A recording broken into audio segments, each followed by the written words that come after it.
Inilunsad o inihayag kanina Pebrero 9 taong kasalukuyan ang programa na pinamagatang SAM Kids o Sustainable Assistance to Mosque, Madrasa, Mujahideen and Marginalized Communities para sa taong 2026 sa pangunguna ni MP Atty. Kitim Kits Kadatuan Jr. at Abdul Rauf Makakua, Chief Minister. Ang programa ay nakatutok na magbigay ng napapanatiling tulong at suporta sa mga moske, madrasa, pati na rin sa mga mujahidin at mga komunidad na nasa ilalim ng marginalization.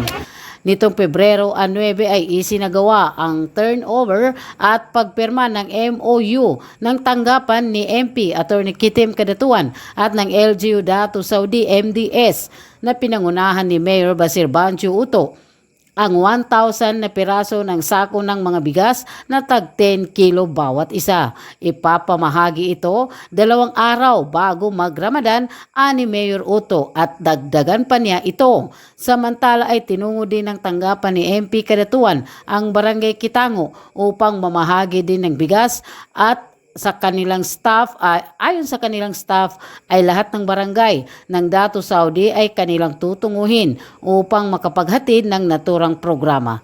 Ang anunsyo o pagpapakilala sa programa ay ipinakita sa isang nilalaman na ibinahagi ng opisyal na pahayagan ni Atty. Kitim Kadatuan na nakakuha ng positibong tugon mula sa mga mamamayang Bangsamoro at tagasunod.